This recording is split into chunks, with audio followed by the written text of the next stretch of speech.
오늘 하나님께서 우리에게 주시는 말씀 보겠습니다.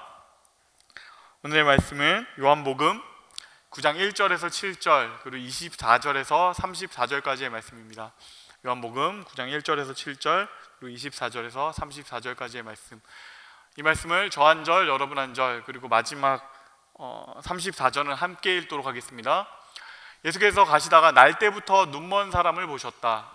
제자들이 예수께 물었다. 선생님, 이 사람이 눈먼 사람으로 태어난 것이 누구의 죄 때문입니까? 이 사람의 죄입니까? 부모의 죄입니까? 예수께서 대답하셨다. 이 사람이 죄를 지은 것도 아니요 그의 부모가 죄를 지은 것도 아니다. 하나님께서 하시는 일들을 그에게서 드러내시려는 것이다.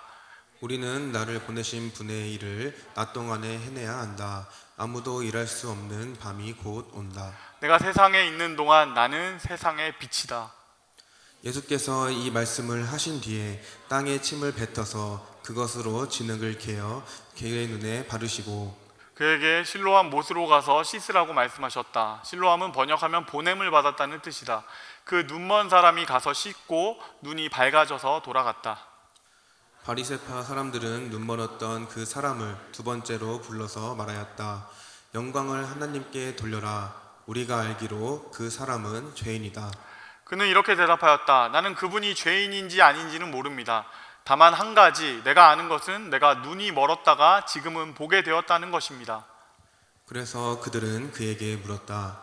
그 사람이 내가 일 무엇이냐? 그가 내 눈을 어떻게 뜨게 하였느냐? 그는 대답하였다. 그것은 내가 이미 여러분에게 말하였는데 여러분은 고지 듣지 않았습니다. 그러면서 어찌하여 다시 들으려고 합니까? 여러분도 그분의 제자가 되려고 합니까? 그러자 그들은 그에게 욕설을 퍼붓고 말하였다. 너는 그 사람의 제자이지만 우리는 모세의 제자이다. 우리는 하나님께서 모세에게 말씀하셨다는 것을 알고 있다. 그러나 그 사람은 어디에서 왔는지 우리는 알지 못한다. 그가 그들에게 대답하였다. 그분이 내 눈을 뜨게 해주셨는데도 여러분은 그분이 어디에서 왔는지 모른다니 참 이상한 일입니다. 하나님께서는 죄인들의 말은 듣지 않으시지만 하나님을 공경하고 그의 뜻을 행하는 사람의 말은 들어주시는 줄을 우리는 압니다. 나면서부터 눈먼 사람의 눈을 누가 뜨게 하였다는 말은 창세로부터 이제까지 들어본 적이 없습니다. 그가 하나님께로부터 오신 분이 아니라면 아무 일도 하지 못하셨을 것입니다. 함께 읽겠습니다. 그들은 그에게 말하였다. 내가 완전히 죄 가운데서 태어났는데도 우리를 가르치려고 하느냐? 그리고 그들은 그를 바깥으로 내쫓았다. 아멘. 반갑습니다. 저는 청년부 성기는 금교주 목사입니다. 오늘 함께 나눌 말씀의 제목은요, 알아보다라는 제목으로 우리 함께 말씀 나누려고 합니다. 제가 가끔 가다가 설교에서 이렇게 알려드린 적이 있는 것 같긴 한데, 저는 목사님 아들이에요. 목사님 아들이고 저에게 동생이 있는데 그도 당연히 목사님 아들입니다. 저보다 한 3살 정도 어린 동생이고요. 저보다 3살 어린다고 해도 40이 넘었죠. 그 찬영이 얘기를 하면서 좀 시작을 할게요. 몇 년 전에 제 동생 찬영이가 갑자기 우리 가족을 다 소집을 했습니다. 형, 우리 가족들한테 내가 꼭 들려줘야 될 얘기가 하나 있어. 같이 하나 얘기해야 될 게, 나눠야 될 얘기가 있으니까 우리 다 같이 한번 모여가지고 밥 한번 먹자 그러는 거예요. 그래서 그게 뭔데? 알려줘 했더니 지금 얘기하긴 좀 그래. 그날 가서 만나자. 그래서 만나기로 했어요. 그리고 동네에 어디로 갔냐면은 저희 동네에 진짜 되게 잘하는 중식당이 하나 있거든요. 막 그런 좀 고급진 중식당 아세요? 이렇게 테이블이 있고 거기 가운데 이렇게 빙글빙글 돌아가는 원형 뭐 이렇게 그런 거 있는 좀 좋은 그런 곳이었어요. 그래서 우리 가족은 거기에 가서 중식당에 갔다면 짜장면, 탕수육을 보통 시키기 마련이지만 우리는 그날 뭔가 좀 특별한 날이니까 고추 잡채를 시켜놓고 되게 맛있게 먹었어요. 그 집이 진짜 좀 고추 잡채를 너무너무 잘하는 집이라서 제 느낌에는 우리가 한 5명이 앉아가지고 꽃빵을 한 100개 정도 먹었던 거예요. 너무너무 맛있게 먹고 잘 먹고 다 끝나고 나서 이제 궁금하잖아요. 동생이 뭐예요? 찬영아, 너 하려던 얘기가 뭐였어?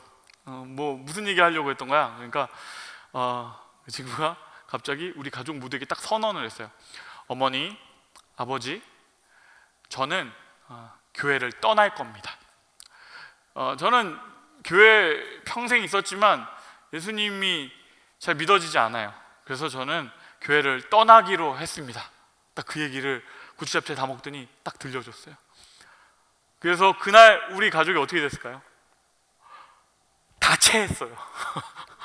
다 체했어요.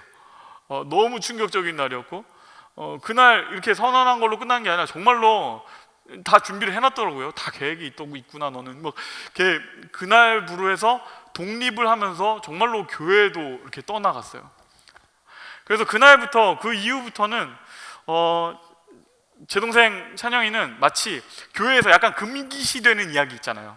마치 볼드모트 같은, 이름을 말할 수 없는 어떤 그런 거.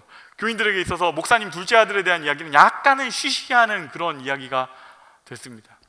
물론 저는 그렇게 믿고 있어요. 언젠가는 이 동생이 아마 돌아올 것이다.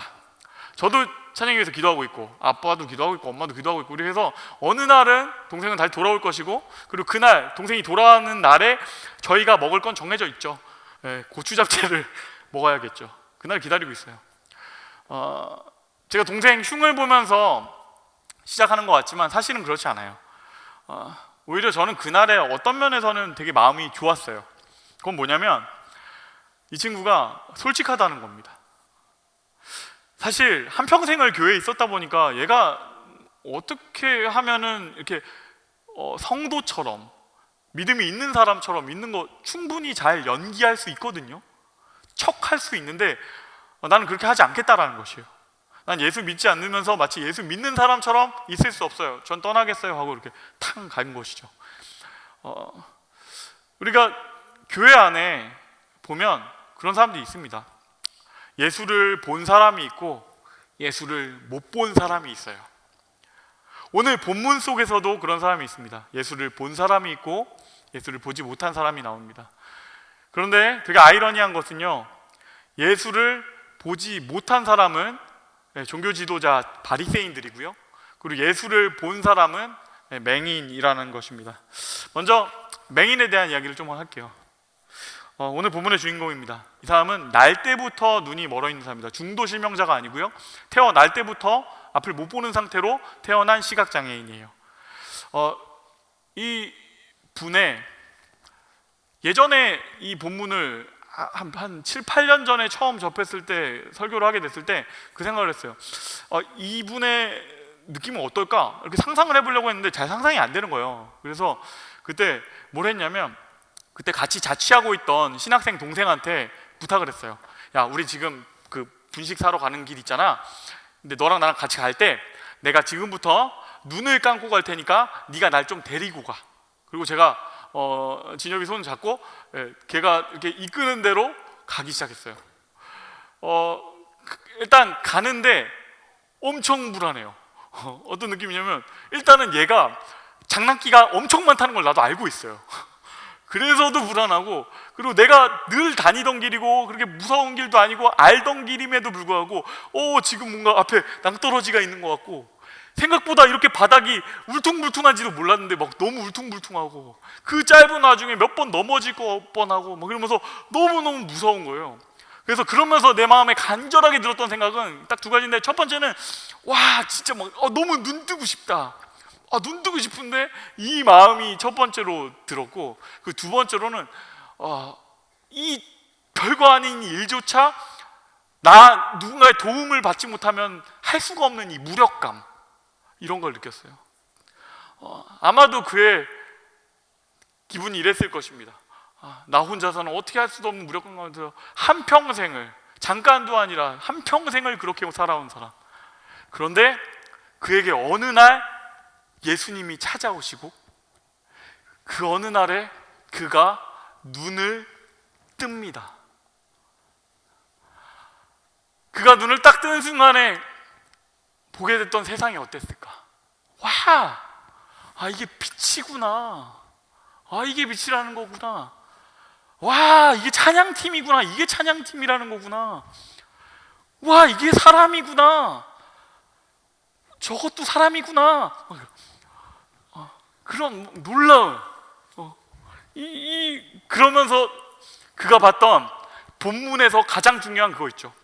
그가 예수를 봅니다. 그가 메시아를 알아봅니다. 또 한 명 설명해야 될 사람이 있죠. 바리새인. 두 번째 사람은 바리새인입니다. 그는 너무 멀쩡한 사람이고, 그리고 또 많은 권력도 가지고 있는 사람이고, 무엇보다도 눈을 뜬 사람인데 그가 예수님을 알아보지 못해요. 그의 앞에 다가온 구원자를, 구세주를 알아보지 못해요. 여러분, 이 장면에서 우리는 그냥 쉽게 생각하기를, 우리가 성경 속에서 바리새인이 너무 많이 악역으로 등장하잖아요. 그러니까 역시 바리새인은 악역이니까 너 나쁜 놈이 결국에 진짜 못 알아보네 하고 이렇게 툭 하고 지나갈 수도 있지만, 여러분 그렇지 않아요. 이건 너무너무 이상한 일이에요. 왜냐하면 이 바리새인이라는 사람들이요, 평생 동안 하는 일이 이 성경을 연구하는 사람들인데, 이 구약 성경을 한평생 연구했던 사람들인데, 구약 성경의 가장 중요한 주제 중에 하나가 메시아예요. 구원자, 그리스도. 그분이, 구약 성경은 내내 그 얘기를 하고 있어요. 그분이 오신다, 메시아가 오신다, 그리스도가 오실 것이다, 그날이 오신다. 이걸 계속해서 설명하고 있고, 또 한 군데서 설명하는 것은 이분이 어떤 분인지에 대해서, 이분은 어디서 태어나실 거야, 이분은 어떤 일들을 하실 거야, 이분은 눈먼 자를 눈을 뜨게 하시는 분이야, 이분은 안정뱅이를 이끌어내시는 분이야, 이분은 이런 일들을 하실 거야. 너무나 풍성하게 다양하게 써져 있어요. 그거를, 그리고 이 바리새인들은 그 메시아를 매일매일 기다리면서 매일매일 공부하는 사람들이에요. 그렇다는 얘기는 그 구원자가 나타나면 제일 먼저 알아봐야 될 사람이 사실 누구다? 바리새인이다. 당연히 알아봐야 되는 사람이다. 그런데 그 사람이 예수님을 전혀 못 알아봅니다. 왜일까요? 왜일까? 성경 가운데 단서가 있습니다. 24절이죠. 바리새인이 나중에 맹인을 불러놓고 너를 고쳐준 사람에 대한 이야기를 하면서 이렇게 얘기를 해요. 바리새파 사람들은 그 눈 멀었던 그 사람을 두 번째로 불러서 말하였다. 영광을 하나님께 돌려라. 우리가 알기로 그 사람은 죄인이다. 우리는 그 사람이 죄인인 걸 안다. 이 말의 의미가 뭔지 아세요? 이 말의 의미는 그는 메시아가 아니다. 그는 하나님의 아들이 아니다. 그들은요, 이 바리새인들은 이미 정한 거예요. 그는 아니야. 그는 하나님의 아들이 아니야. 그들은 사실은 모든 지식도 있고 알아볼 수 있는 여러 가지 여건들도 있고, 그를 평생 동안 기다려온 사람임에도 불구하고 전혀 알아보지 못합니다. 그 이유는 뭐냐면 보고 싶지 않은 거예요. 내가 원하던 그 모습이 아닌 그 구세주를 보고 싶지 않은 거예요. 그들에겐 돈이 있습니다. 근데 그 돈, 그것을 다른 사람들, 내 이 돈을 지켜주고 더 많게 해줄 그 구세주를 기다리고 있었는데 그걸 안 해줄 그는 싫은 거예요. 내가 생각했던 구세주의 어떤 이미지가 있어요. 그는 적어도 내가 가지고 있는 권력과 내가 가지고 있는 지위와 내가 가지고 있는 어떤 이런 기득권들을 보호해주고 더 지켜주는 그였어야 하는데, 지금 예수님이 와셔서 하시는 거 보니까 그 반대인 거죠. 그러니까 나는 그를 원치 않는다. 그러니 마음에 정한 것이요, 그는 하나님의 아들이 아니다. 그는 메시아가 아니다. 마음이 없으면 아니다고 보여질 수밖에 없는 이유는 수백만 가지예요. 그들은 그렇게 정한 겁니다. 근데 여러분, 이 두 사람, 바리새인과 그리고 맹인, 예수를 본 사람과 예수를 보지 못한 사람, 이 이야기는 수천 년 전에 그냥 그들의 이야기만이 아니라 사실은 우리의 이야기이기도 합니다. 교회 안에도 예수님을 보지 못하는 사람들이 있어요. 교회 안에 불신자가 있어요. 바리새인들처럼 어쩌면 지식이 너무 많고 너무 알아볼 법한 모태신앙임에도 불구하고 예수님을 실제로는 알아보지 못한 사람들이 우리 가운데 있어요. 근데 놀라운 건 이 친구들이요, 교회를 너무너무 잘 알아요. 교회를 완벽하게 알고 있어요. 마치 내 동생처럼. 그들은요, 모든 걸 너무 잘 알아요. 뭐 찬양을 한다 치면요, 딱 찬양을 하는 순간에 딱 보여요. 저 새로 들어온 세션 지금 되게 힘들게 따라가고 있구나. 화이팅. 지금 이 부분 약간 마이너 진행했으면 더 느낌이 있었을 것 같은데 지금 브레이크 하는 그 타이밍 살짝 놓쳤는데 다 알아요. 칼같이 알아요. 소모임을 해도 알아요. 가족장이 어떤 거 진행한 거 보면 우리 가족장님 이 부분은 나눔 질문 이렇게 좀 진행했으면 더 좋았을 것 같은데 약간 아쉬움이 있어요. 뭐 이런 거 다 보여요. 그 안에 제가 좀 약간 적응 못하는 것 같아요. 소모임도 다 보고 심지어 설교도요. 본문만 딱 보면은 목사님이 약간 이 포인트로 이렇게 진행하실 것 같은데 심지어 잘 맞아요. 이 친구들이 교회를 너무 잘 알아요. 예배도 너무 잘 알고 교회의 모든 것을 다 봅니다. 교회의 작은 것부터 큰 것까지 다 봅니다. 그런데 딱 한 가지 예수만 못 봐요. 예수를 못 봐요. 껍데기는 너무너무 잘 봐요. 근데 알맹이를 못 봐요. 형식은 너무너무 잘 봅니다. 그런데 본질은 못 봐요. 그들이 예수를 알아보지 못합니다. 그런 사람들이 우리 가운데도 분명히 있습니다. 맹인에 대한 이야기들을 조금 더 해볼게요. 예수를 만나게 된 사람, 그 사람과 그리고 바리새인이 나중에 대화를 하게 됩니다. 왜냐하면 이 맹인을 바리새인이 이렇게 소환을 해요. 불러가지고 이렇게 요구를 합니다. 예수는 사기꾼이야. 우리가 보니까 확인된 건 그가 하나님의 아들이 아니야. 너는 가서 예수가 사기꾼이다. 그냥 죄인이라고 말해. 라고 얘기해요. 이것은 일종의 협박입니다. 왜냐하면 이 요구대로 하지 않으면 그들이 할 수 있는 조치가 하나 있어요. 너무너무 강력한 바리새인들이 가지고 있는, 종교 지도자들이 가지고 있는 무기예요. 그건 뭐냐면 출교. 이 종교 공동체에서 내보내는 거예요. 너무 강력한 종교적인 이 사회였던, 이 유대교를 중심으로 했던 이스라엘 사회에서 출교를 당한다는 것은 일종의 사회적인 매장이에요. 공동체에서 완전히 내보내는 것이고요.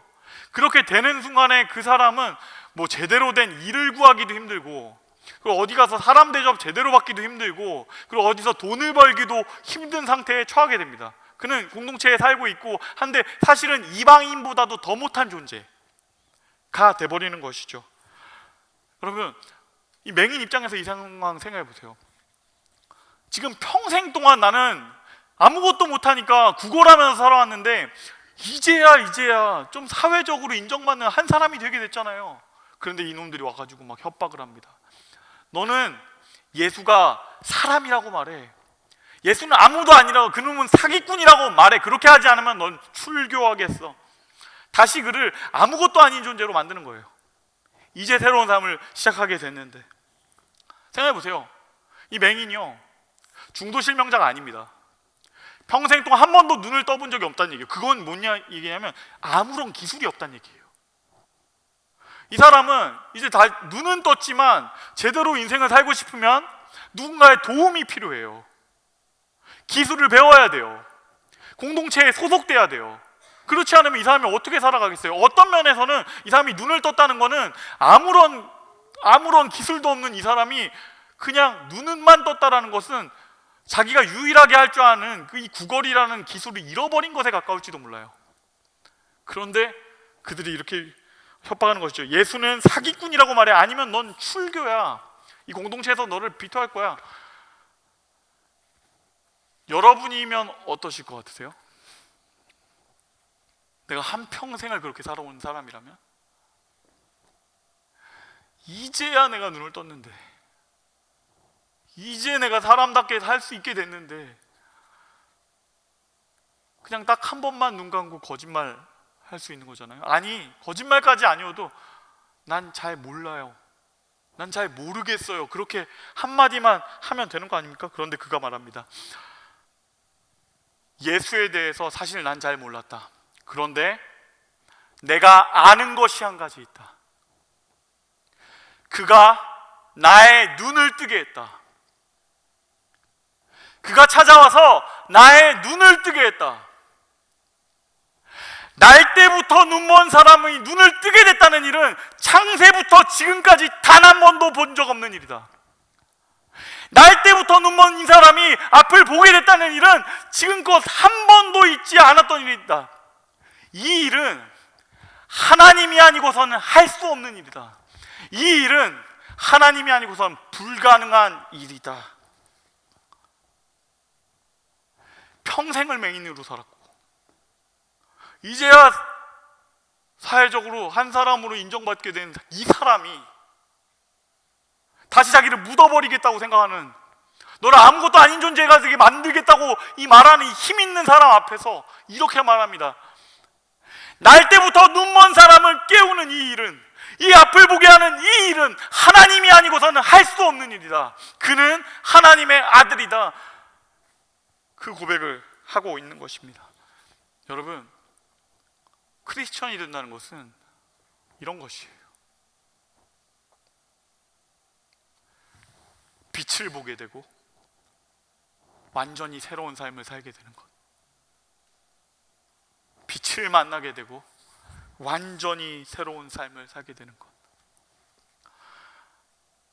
요한복음에서 주님께서는 우리에게 계속해서 자기는 이렇게 소개하십니다. 나는 세상의 빛이다.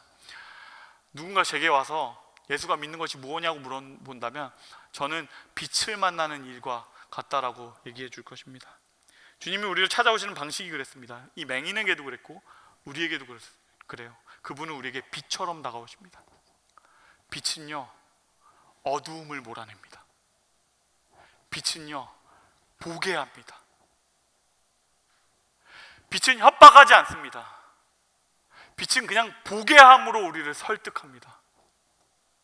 바리새인들처럼 그렇게 협박하지 않습니다. 예수님께서 이 내용을 보시면요, 내가 구세주야, 내가 하나님이야 라고 그렇게 설득하지도 않으세요. 그저 보게 하심으로 가만히 설득하세요. 보여주는 것만으로 설득하고 노크하시는 이 일. 계시록 3장 20절은 이렇게 말합니다. 볼지어다 내가 문 밖에 서서 두드리노니 누구든지 내 음성을 듣고 문을 열면 내가 그에게로 들어가 그와 더불어 먹고 그는 나와 더불어 먹으리라. 주님께서 이렇게 하세요. 그러니까 우리 삶 가운데 다가오셔서 그저 비춰주시고 보여주시고 밝혀주신 다음에 노크하세요. 그분은 늘 그렇게 하셨어요. 맹인에게도 그렇게 찾아가셨고 베드로에게도 그렇게 찾아가셨고 우물가의 여인에게도 그렇게 찾아가셨어요. 그의 인생에 내가 해결할 수 없는 어둠, 내가 어찌할 수 없는, 그러나 내가 끙끙 앓고 있던 이 완전한 어둠, 그 가운데 주님께서 빛으로 오셔서 그 어둠을 완전히 걷어내시고 그저 빛으로 조용히 설득해 주세요. 그렇게 빛으로 찾아와서 완전히 새로운 인생을 시작하게 하세요. 저에게도 그랬어요. 아무것도 아닌 에게 찾아오셔서 내가 너를 사랑한다, 이유 없이 사랑, 저만의 신앙 고백이 있어요. 여러분에게도 그럴 것입니다. 그분은 빛처럼 오셔서 가장 어두운 당신의 그 어두움을 밝히실 것입니다. 그리고 그 빛이 비춰진 곳에는요, 변화가 일어나기 시작합니다. 빛이 비춰지면요, 어둠이 물러갑니다. 빛이 비춰진 곳은 따뜻함이 생겨나기 시작해요. 빛이 비춰진 곳에는 새 힘이 생겨나고, 빛이 비춰진 곳에는 이전에 없었던 새로운 생명이, 이전에는 보이지 않았던 새로운 길이 펼쳐지기 시작해요. 이전에는 막 몰랐던 새로운 감정들을 막 느끼게 되고, 이전에는 알지 못했던 새로운 인생, 내 안에는 없었던 어떤 그 삶의 의미, 새로운 계획들, 주님께서 우리 삶에 찾아오셔서 그렇게 하십니다. 그래서 빛을 만난 때부터 진짜 인생이 시작된다. 그걸 아는 사람들은 그렇게 고백할 수밖에 없는 것입니다. 내가 경험한 것은 그 어떤 것과도 다르다. 이것은 하나님이 아니고서는 할 수 없는 일이다. 이것은 하나님이 아니고서는 할 수 없는 일이다. 이전에 맹인의 삶을 생각해 보세요. 그가 사람 대접 받았을까요? 몇십 년을 늘 같은 자리에서 구걸하는 그 사람의 존재는요, 어떤 면에서는 사람이 아니에요. 배경의 일부예요. 늘 그 자리에서 그냥 거기에서 있는 존재, 나무 같은, 돌 같은 그런 존재예요. 아무도 신경 쓰지 않고 아무도 관심 갖지 않는 그냥 그런 인생. 그런데 그랬던 그 사람이 주님이 그를 만나시고 그를 붙잡아 주시고 완전히 새로운 인생이 시작되면서 뭐라고 하냐, 가장 두려운 그 존재들, 이 유대 지도자들, 나를 완전히 끝장낼 수도 있는 이 사람들 앞에서 너무나 당당하게 고백합니다. 나는 빛을 만났다. 이것은 하나님이 아니고서는 할 수 없는 일이다. 날 때부터 맹인이었던 그 사람이 이 영원한 책에 기록되었습니다. 날 때부터 맹인이었던, 아무것도 아니었던 그 존재가 너무나 위대한 신앙 고백으로 이 영원한 책에 기록되었습니다. 예수를 만난다는 것은 이런 것입니다. 완전히 새로운 삶을 시작하는 것. 내가 가지고 있던 그 모든 것보다 더 베러인 것, 그것을 만나는 순간에 다른 것은 작아지기 시작하는 것. 내가 이전에 경험하지 못했던 놀라운 사랑을 만났을 때 이전에 내가 계속 애정하고 계속해서 중독되던 그것들은 작아지기 시작하는 것. 예수를 만난다는 것은 그런 것이에요. 우리가 그 예수를 만났으면 좋겠어요. 오늘 말씀은 짧은 영상을 하나 보고 설교를 마치려고 하는데요. 맹인이 눈을 뜨는 것과 가장 비슷한 경험, 그게 뭐가 있을까 제가 좀 고민해 보다가 하나를 좀 찾았습니다. 생맹 교정 안경이란 게 있어요. 그건 뭐냐면 생맹으로 이렇게 세계상을 되게 단순한 한두 가지의 색깔로 보던 친구가 그 안경을 쓰면 진짜 아름다운 여러 가지 빛을 보게 해주는 그런 안경입니다. 이 영상은요, 그 안경을 처음으로 쓰는 아이의 영상입니다. 우리 함께 영상 보시죠.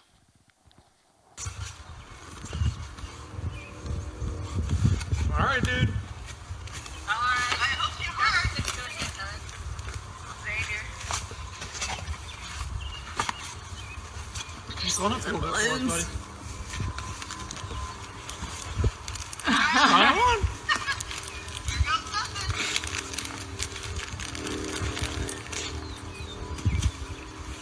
Got a bunch of colors in here, buddy. Can you see it?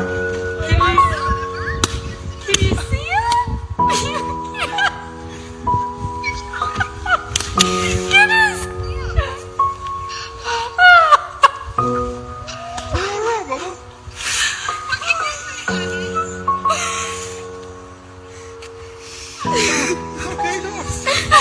Thank you. Oh, girl, look at you, be buddy. Color. Can you see my shirt? Purple? See red shirt? Yellow? There's a lot of green out here, huh? So you say the golf course is so green?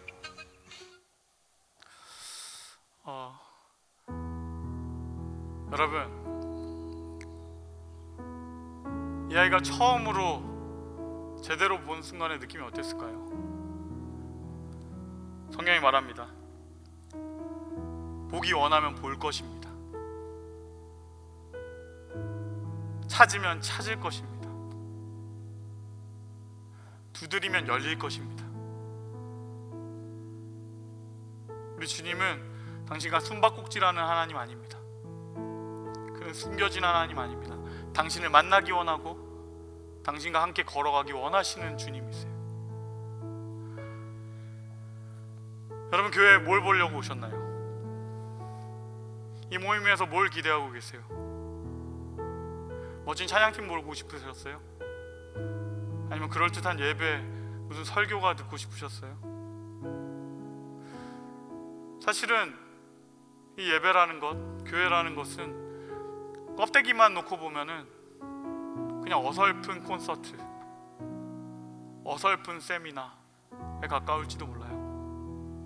껍데기만 놓고 보면은 아무런 생산성 없는 모임, 어쩌면 아무 의미 없어 보이는 모임일지도 모릅니다. 그런데 이 모임이 너무나 의미 있는 것은, 이 순간이 너무나 귀한 것은 예수님이 우리를 만나주시는 시간이 됩니다. 예수님을 보는 시간이기 때문입니다. 여러분, 오늘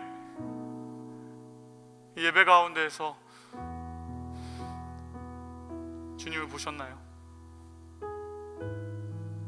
주님을 경험하셨습니까? 나의 마음 가운데 말 걸어오시는 그 작은 따스함을 경험하셨나요? 10년을 다닌 게 중요하냐? 아니요. 첫 줄을 나와도 보는 사람은 봅니다. 여러분, 예수님 만나셨으면 좋겠습니다. 예수님을 보게 되셨으면 좋겠습니다. 예수님을 알게 되셨으면 좋겠습니다. 그래서 이전과는 전혀 다른 새로운 인생, 이전에는 없었던 새로운 그 걸음을 주님과 함께 걷는 저와 여러분이 되시기를 주님의 이름으로 축복합니다.